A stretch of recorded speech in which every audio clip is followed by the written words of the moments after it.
इस वीडियो में हम एक्सरसाइज 1.3 का क्वेश्चन नंबर 4, 5 एंड 6 सॉल्व करेंगे। ये चैप्टर नंबर 1 नंबर सिस्टम्स है, ठीक है। तो सबसे पहले हम क्वेश्चन नंबर 4 करते हैं। इस क्वेश्चन में हमें बोला गया है कि एक नंबर है 0.9999 डॉट डॉट डॉट, यानी कि डेसिमल फॉर्म में दिया हुआ है। इसको p/q के फॉर्म में कन्वर्ट करो, ठीक है। उसके बाद देखते हैं क्या होता है। पहले इतना कर लेते हैं। तो let x is equal to 0.9999 dot dot dot dot, ठीक है। अब हम क्या करेंगे, ये मेथड तो आप अब तक ऑलरेडी बहुत अच्छे से सीख चुके हो। आप इसको मल्टीप्लाई करोगे 10 से, बिकॉज हम चाहते हैं 9 इधर आ जाए। So multiply both sides by 10।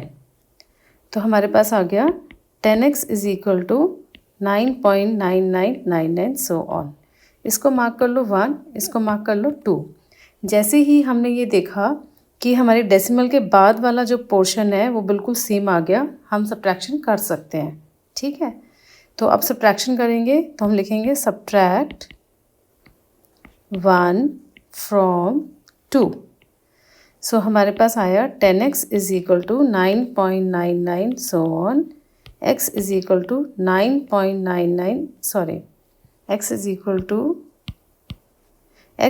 To 0.99 so on. तो जब सब्ट्रैक्शन करेंगे हमारे पास आ गया 9x इज इक्वल टू 9।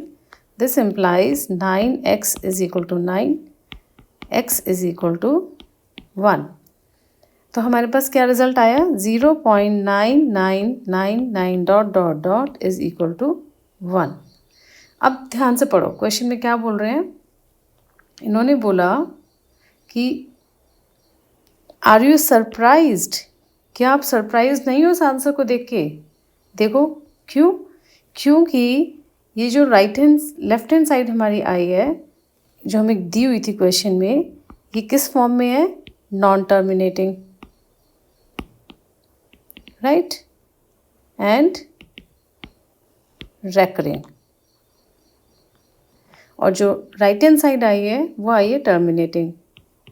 तो ये तो वाकई में सरप्राइज की बात है कि एक नॉन टर्मिनेटिंग नंबर दूसरे टर्मिनेटिंग नंबर के इक्वल आ गया। सो ये ऐसा कैसे हो गया, इसका एक्सप्लेनेशन ये है कि ये जितना भी हम कन्वर्जन अब तक करते आ रहे हैं डेसिमल नंबर को p/q के फॉर्म में, ये सारे के सारे अप्रॉक्सीमेशंस हैं, यानी कि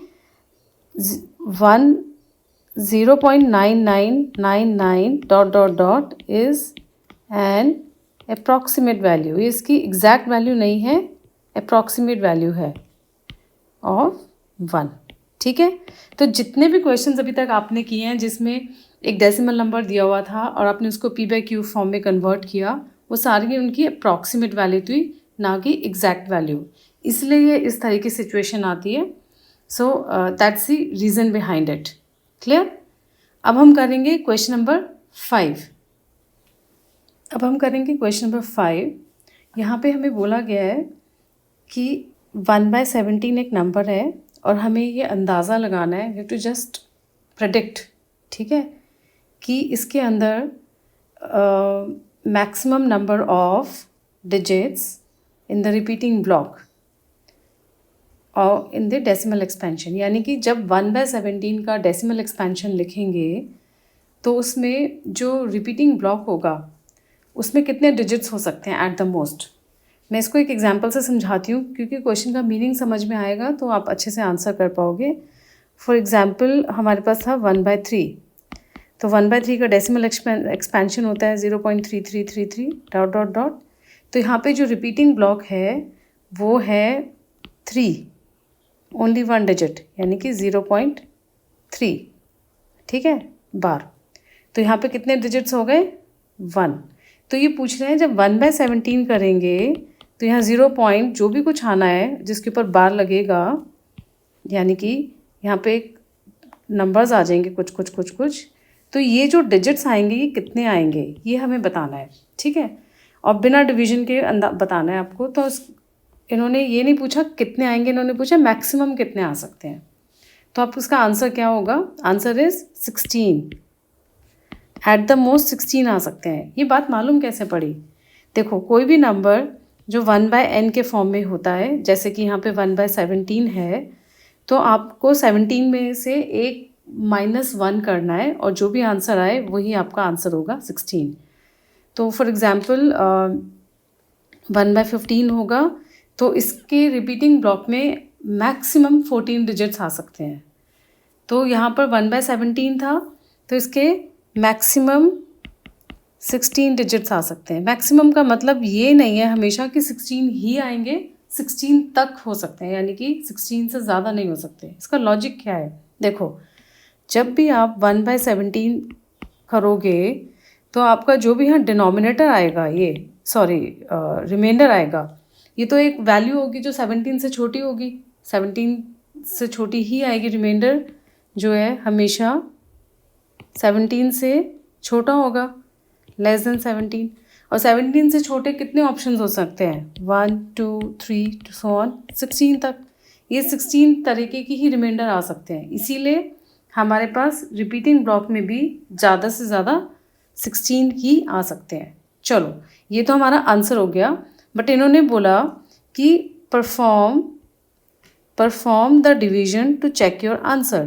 तो अब हम डिवीजन करके देखते हैं और फिर देखते हैं हमारा आंसर करेक्ट आ रहा है या नहीं आ रहा है, और लॉजिक भी हमें अच्छे से समझ में आएगा। तो जब 1/17 किया, हमारे पास आया 0.0। 10 तो छोटा है 17 से, इसलिए हम एक ज़ीरो और लगाते हैं। यहाँ पे हो गया 100। तो 17 × 5 ये हो गया 85। Remainder is 15। अब आप हर बार रिमाइंडर को ध्यान देना। देखो, 17 से छोटा है, ओके। अब 150 हुआ, 8 से डिवाइड किया तो ये हो गया 136। रिमाइंडर आ गया 14। 140 हुआ, देन अगेन 8 से किया 136। रिमाइंडर आ गया 4। 17 × 2 -34, आंसर आ गया 6। ये हो गया 60। 17 × 3 दिस इज़ 51। मैं इसको यहाँ कंटिन्यू कर लेती हूँ। 16 एंड ये आ गया अब आपका 90। तो अब 17 × 5 ये हो गया 85। यहाँ पे आ गया 50। 17 × 2 फिर हो गया 34। यहाँ पर आ गया 16। 160। 17 × 9 ये आपका हो गया 153। अगेन 7। अब अटेंशन पे करो, हर बार देखो रिमाइंडर 16 तक ही होगा, कोई ना कोई नंबर 17 से छोटा होता है, ठीक है। तो यहाँ आ गया 4। 17 × 4 इज़ 68। यहाँ रिमाइंडर आ गया 2। 17 × 1 अगेन आ गया 17 × 3। ऐसे करते जाएंगे आप, ठीक है। तो आप देखेंगे यहाँ पर 6 4 7 ये आपका आ गया। इसके बाद फिर रिपीट होना शुरू हो गया। तो अब हम काउंट करके देखते हैं। 1 2 3 4 5 6 7 8 9 10 11 12 13 14 15 16। सो हमारे पास क्या आ गया? 16। तो इससे हमें पता चला कि जो हम बात बोल रहे थे वो बिल्कुल ठीक है। समझ में आया? अगर आपको कोई भी क्वेरी है, कोई भी चीज़ ऐसा स्टेप है जो आपको क्लियर नहीं हुआ है, तो आप पूछ सकते हो। अब हम करेंगे क्वेश्चन नंबर 6। पहले हम क्वेश्चन को रीड करके समझते हैं और फिर हम उसको करेंगे। इन्होंने बोला कि आप थोड़े से एग्जाम्पल्स देखिए जिसके अंदर जो नंबर है वो p/q के फॉर्म में है, बट उनके बीच में कोई कॉमन फैक्टर नहीं है, एंड उनका जो डेसिमल रिप्रेजेंटेशन है वो टर्मिनेटिंग आ रहा है। हमें ऐसे नंबर्स को देखना है, ठीक है। और देखने के बाद करना क्या है? Can you guess what property q must satisfy. हमें ये कंक्लूड करना है कि q में ऐसी क्या खास बात है जिसके कारण जो पैटर्न आ रहा है वो हमें दिखाई दे रहा है। तो पहले देखते हैं कि हमें क्या दिखाई देता है, क्या पैटर्न है। हमें ऐसे नंबर्स चूज़ करने हैं p/q के फॉर्म में जिनमें कोई कॉमन फैक्टर नहीं हो, ठीक है। पहले तो सबसे पहली बात ये है। दूसरी बात, उनका जो डेसिमल रिप्रेजेंटेशन है वो टर्मिनेटिंग होना चाहिए। तो ऐसे वाले नंबर्स देखते हैं कौन से हैं। So let us take 2-3 examples. सबसे पहले मैंने लिया, ये मैंने आपकी एक्सरसाइज में से ही लिया है, 329/400। ठीक है, देखो यहाँ पे 329 और 400 में कोई कॉमन फैक्टर नहीं है, एंड इसका जो डेसिमल रिप्रेजेंटेशन आ रहा था वो आ रहा था 0.8225, तो ये टर्मिनेटिंग है। मैं 4 एग्जांपल्स लिख रही हूँ। एक हो गया 9/100, ये हो गया 0.09, यहाँ पे भी 9 और 100 में कोई कॉमन फैक्टर नहीं है, एंड इसका डेसिमल रिप्रेजेंटेशन भी टर्मिनेटिंग है। फिर हमने लिखा 4 1/8 यानी कि 33/8, इसका डेसिमल रिप्रेजेंटेशन था 4.125, यहाँ पे भी डेसिमल रिप्रेजेंटेशन टर्मिनेटिंग है। एंड 3/125, इधर भी 0.024। ये हमने 4 एग्जाम्पल लिए, इनकी हेल्प से हम समझेंगे बात को। ओके, सो अब हम देखते हैं कि जब हमने इनको लिया तो ये कह रहे हैं कि आपको ऑब्जर्व करना है कि इनमें क्या कॉमन पैटर्न है, क्यू की क्या ऐसी प्रॉपर्टी है। तो हम क्या करते हैं, एक तो हमें पता चल गया कि ये सारे के सारे जो हैं टर्मिनेटिंग डेसिमल रिप्रेजेंटेशन है, ये तो हमने लिए थे बाय चॉइस, ठीक है।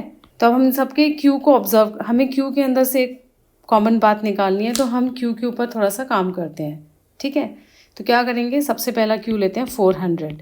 जब इसको प्राइम फैक्टराइजेशन करते हैं 2 × 200, 2 × 100, 2 × 50, 2 × 25, 5 × 5 एंड 5 × 1। तो हमारे पास यहाँ से क्या आया, 400 is equal to 2 to the power, कितनी बार 2 आया है, 1 2 3 4, 2 to the power 4 into 5 to the power 1 and 2, ये आ गया। अब हम दूसरा क्यू उठाते हैं, दैट इज़ 100। जब 100 करेंगे, वैसे तो दोबारा करने की ज़रूरत नहीं है, मुझे यहीं से मालूम पड़ रहा है कि मेरा 100 कितना आ रहा है, मैं फिर भी कर देती हूँ। 2 × 50, 2 × 25, 5 × 5 एंड 5 × 1, देखो सेम ही आया है। तो यहाँ से हमें क्या पता चला, 100 is equal to 2 square × 5 square. अब तीसरा क्यू क्या था हमारा, 8 तो हमें डायरेक्टली पता है 2 क्यूब होता है, एंड चौथा क्यू हमारा क्या था 125, तो वो भी हमारा क्या होता है 5 क्यूब। तो इन चारों एग्जाम्पल से हमारे पास कॉमन बात क्या आ रही है, आप सोच सकते हो, ठीक है, वेरी गुड। तो हमारा यहाँ पे कॉमन क्या निकल के आया कि इन सब के जो फैक्टर्स आ रहे हैं वो तो या तो 2 है, इधर 2 और 5 और बोथ, कोई और नंबर नहीं है इनमें। देखो या तो 2 और 5 है, यहाँ पे भी 2 और 5 है, यहाँ 2 है और यहाँ 5 है। ऐसा नहीं है कि इनके प्राइम फैक्टराइजेशन जब करोगे तो कभी 3 आ रहा है या कभी कोई और नंबर आ रहा है, सिर्फ 2 और 5 ही आएंगे। तो ये इनका कॉमन पैटर्न है, और इसीलिए ऐसे नंबर्स जिनके डिनोमिनेटर में 2 और 5 के ही फैक्टर्स होते हैं, उनका डेसिमल रिप्रेजेंटेशन हमेशा क्या होगा, टर्मिनेटिंग होगा। तो इस ट्रिक को आप यूज़ भी कर सकते हो। अगर आपसे कोई पूछे सीधा सीधा कि ठीक है मुझे बताओ कि 3/50 का डेसिमल रिप्रेजेंटेशन क्या होगा, टर्मिनेटिंग होगा या नहीं होगा, तो आप सीधा बोल सकते हो हाँ टर्मिनेटिंग होगा। आपको हर बार लॉन्ग डिवीजन करने की ज़रूरत नहीं है, ये प्रॉपर्टी आपको हेल्प कर रही है आंसर बताने में, ठीक है। अगर आपको कोई भी क्वेरी है, कुछ पूछना चाहते हो, तो आप कमेंट सेक्शन में पूछिए। चलो हम एग्जाम्पल क्वेश्चन नंबर 7 भी इसी वीडियो में कवर कर लेते हैं। सो क्वेश्चन नंबर 7 में बोला है, write 3 numbers whose decimal expansions are non terminating non recurring. तो हमें करना क्या है, हमें 3 नंबर्स निकालने हैं जिनकी डेसिमल एक्सपेंशन किस टाइप की है, non terminating and non recurring. तो यहाँ कुछ नहीं करना है, आपकी अंडरस्टैंडिंग अगर क्लियर होगी तो आपको इसमें कुछ कैलकुलेशन इन्वॉल्व नहीं है, आप डायरेक्टली लिख सकते हो। पहला नंबर फॉर एग्जांपल हमने लिखा 0. अब आप इसके आगे कुछ भी लिख दो, सिर्फ एक ही बात का ख्याल रखना है कि रुकना नहीं चाहिए, डॉट डॉट डॉट आएगा और रिपीट नहीं होएगा ब्लॉक, ठीक है। फॉर एग्जांपल हमने लिखा 2 3 3 1 0 9 7 8 0 1 1 3 4 5 5 5 डॉट डॉट डॉट डॉट। हमने यहाँ पर ऐसा इंश्योर किया कि ये नॉन टर्मिनेटिंग हो एंड नॉन रेकरिंग हो, कुछ यहाँ पे रेपिटेशन नहीं हो रही है, ठीक है। चलो ऐसे एक और लिख लेते हैं फॉर एग्जांपल, और ये ज़रूरी नहीं है हर बार 0 से शुरू किया जाए। तो आप क्रिएटिव हो सकते हो। ऐसा भी हो सकता है कि आपने लिखा 3.50601304.4 कुछ भी लिख सकते हैं। अब एक और नंबर लिखना है तो आप लिख लीजिए।